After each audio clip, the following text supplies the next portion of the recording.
चला थोडी शांतता बाळगा. पहा लक्षात घ्या, महाराष्ट्रातलं असं एकमेव आंदोलन आहे की ज्याचा बाप उपोषणाला बसलेला आहे, सोबत त्याचं पोरग पण उपोषणाला बसलंय. असं एकमेव आंदोलन म्हणजे बच्चू भाऊ आणि त्याच्या मुलासाठी एकदा जोरदार टाळ्या होऊ द्या. त्यानंतर 51 जण इथं उपोषणाला बसले, त्यामध्ये एक वयोवृद्ध आजी आली होती जिची शुगर 450 पेक्षा अधिक आहे. म्हणून विनंती आहे, इथं पाठिंबा देणाऱ्या संघटना असतील, पाठिंबा देणारे नेते असतील, केवळ सहज फोटो काढून इथून जाऊ नका, तर तुमच्यासोबत 10-12 कार्यकर्ते इथं आणा, ते इथं सोडा. आपली गर्दी ह्या दलिंदर सरकारपर्यंत पोहोचली पाहिजे. आपल्या मागण्या काय आहेत, मेन काय माहितीये का, बच्चू भाऊ येणारा काळ तुमचाच आहे. पण होतंय काय माहितीये का, आम्ही फेसबुकला खाली कधी पाहिलं तर ज्याचा बाप रुग्ण घेऊन सध्या पेरणीच्या मागे लागलेला आहे, पाऊस कधी पडतोय, त्याच्यानंतर खताचे भाव वाढलेले, तेच भिकारचोट खालून सरकारची बाजू घेऊन आपल्या शेतकरी बापाच्या विरोधात कमेंट करत असेल तर असे बांडगुळत झोपेत मेलेले भले सारे. म्हणजे प्रश्न काय व्हायला, दुखायले म्हशीचं इंजेक्शन वघारील नको. बच्चू भाऊ इथं उपोषणाला बसले त्याला बंगला पाहिजे म्हणून नाहीये. बच्चू भाऊ इथं उपोषणाला बसले त्याला भली मोठी कार पाहिजे म्हणून नाहीये. आणि मी तर विनंती करतो एक लहान भाऊ म्हणून बच्चू भाऊंना, येणाऱ्या काळात तुम्ही आमदार मंत्री पदाचं स्वप्नही पाहू नका. फक्त जर तुम्ही शेतकऱ्याची बाजू, विद्यार्थ्याची बाजू, वंचितांची बाजू, ज्यांच्यावर अन्याय होतो त्याची बाजू म्हणून रस्त्यावर उभे राहिलेत, येणाऱ्या काळात प्रत्येक घरामध्ये देव्हाऱ्यात तुमचा फोटो असणार आहे. फक्त तुम्ही किंग मेकर व्हा, किंग व्हायची काहीच गरज नाहीये. कारण काय माहितीये का, आपल्या गरीबाचा फार मोठा एक प्रश्न आहे. माझ्यापैकी एखादा गरीब असेल आणि त्यानं स्वप्न राजकारणाचं पाहिलं की ज्याचं चारण्याचं खरं नाही का, तेच भिकारचोट खालून संदेश देते.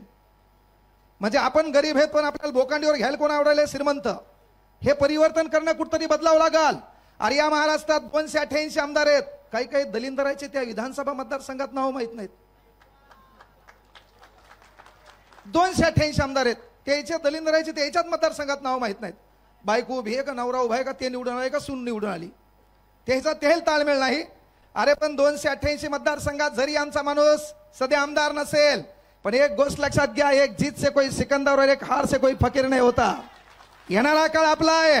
बच्चू भाऊ साठी एवढंच म्हणेल, अरे काही हार बाकी है, काही जीत बाकी है, काही हार बाकी है, काही जीत बाकी है, मेरे जिंदगी का कई सार बाकी है, यहां से कर ली है मैंने मेरे जिंदगी की शुरुआत. ये तो किताब का एक पन्ना था, अभी तो पूरी किताब बाकी है, अभी तो पूरी किताब बाकी है.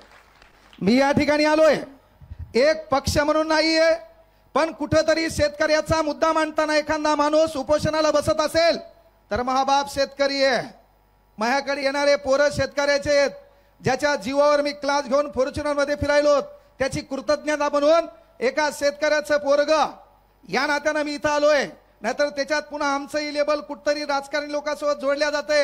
या ठिकाणून एक ग्वाही द्यालो, कुठल्याही पक्षाचा रुमाल ज्या दिवशी कांगणेसरच्या गळ्यात दिसला, कुठल्याही पक्षाचा प्रवक्ता म्हणून कुठल्या स्टेजवर दिसलो, कुठल्याही नेत्याबद्दल राजकारणाच्या प्रवासामध्ये प्रचार करताना दिसलो, तर जिथं तू भाषणाला उपस्थित असेल तिथं ईट घेऊन मला फेकून आणायची.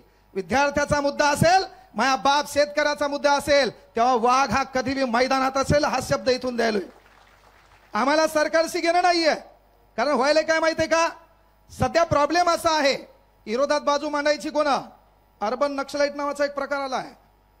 छोट्या मोठ्या संघटना दाबण्याचा प्रयत्न केलाय, पण बच्चू भाऊ ताण घ्यायचा नाही. सूर्याला देखील झगडावं लागते.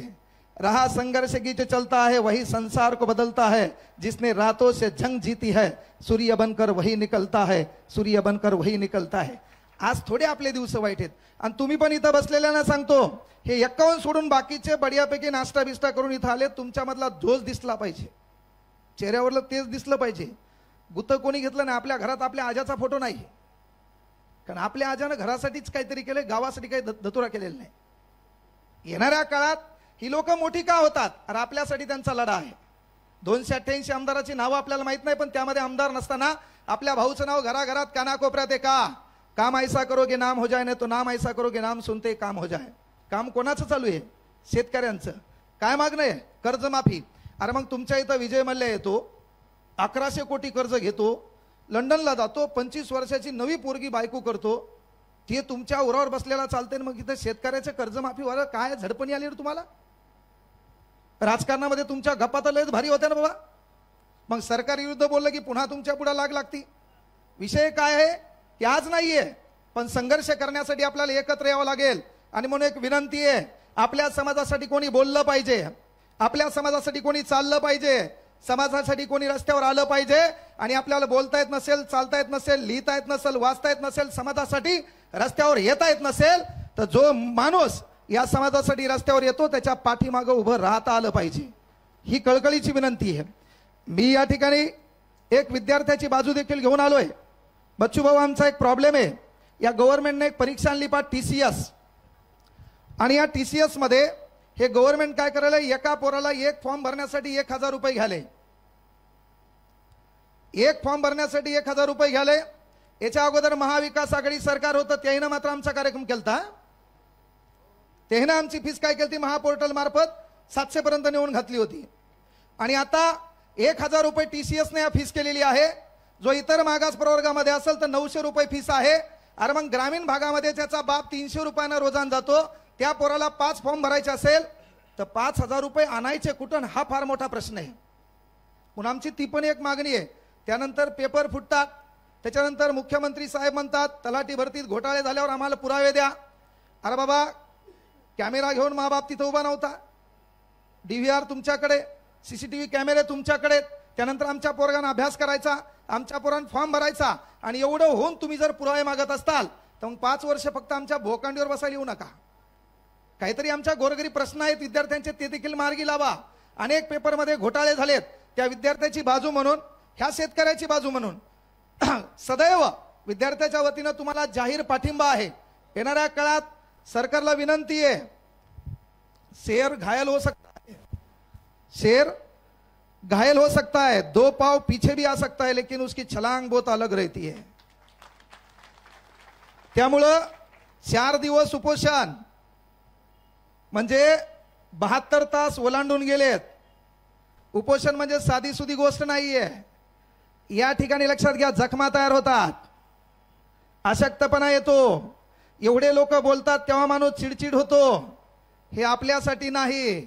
यवन हे कुठल्या समाजासाठी नाही, हे कुठल्या जातीसाठी नाही. या भारताला कृषी प्रधान देश म्हणतात, शेती पिकवणाऱ्याला जगाचा पोशिंदा म्हणतात. तो पोशिंदा जगला पाहिजे, त्याच्यावरली कर्जमाफी झाली पाहिजे, त्याच्या लेकराला न्याय भेटला पाहिजे. यासाठी आपला वाहक मैदानात आहे. आपला वाहक सध्या अन्नत्याग करून 4 दिवस झाले उपोषण करतोय. म्हणून विनंती एक आहे, या ठिकाणी थोडं शांततेचं वातावरण बाळगा. त्यानंतर कोणाच्या निगेटिव्ह मेसेजला बळी पडू नका. आणि भाऊ, तुम्हाला देखील विनंती आहे, सरकार डेंजर आहे. अनेक आंदोलन यानं दडपून टाकलेले आहेत. त्यानंतर छोट्या मोठ्या संघटना देखील दडपून टाकण्याचं काम करण्याचा प्रयत्न यांनी केलेला आहे. फक्त विनंती आहे की तुम्ही किंग मेकर व्हा, नव्या युवकांना संधी द्या, आपले लोक उभे करा. आणि तुम्हालाही विनंती आहे, आपण गरीब असताना गरीबाचा सन्मान करा, आपल्या लोकांना मोठे करा. येणाऱ्या काळात येतील, डायलॉग मारतील, बोलतील, बोलबच्चन देतील, जातीवरून धर्मावरून भांडणं लागतील, पण आपला एकच धर्म आहे. तो धर्म मरता कामा नये. तो धर्म आपला भारतीय आहे आणि आपली जात सध्या शेतकरी आहे. कारण या देशाला कृषी प्रधान देश म्हणतात. ती भूमिका सदैव स्मरणात ठेवसाल. मी ढवळे सरांच्या वतीनं या ठिकाणी येण्याचा योग आला. येणाऱ्या काळात बच्चू भाऊचं कुठलंही आंदोलन असेल तर एक विद्यार्थ्यांची बाजू या नात्यानं त्यांचा मोठा भाऊ म्हणून सदैव तुमच्या सोबत असेल, हा शब्द या ठिकाणाहून द्यायलो. आणि आपल्यामध्ये आवाजात धमक असली पाहिजे. या ठिकाणी बहुसंख्य युवक आहे आणि युवक म्हणल्यावर त्याच्यामध्ये जोश असला पाहिजे, ज्याच्यामध्ये चेतना असली पाहिजे. म्हणून आपला जोरदार नारा झाला पाहिजे, छत्रपती शिवाजी महाराज की, छत्रपती शिवाजी महाराज की, डॉक्टर बाबासाहेब आंबेडकरांचा इनकलाब, इनकलाब, भारत माता की, वंदे. थांबतो या ठिकाणी. जय हिंद, जय महाराष्ट्र, जय प्रहार.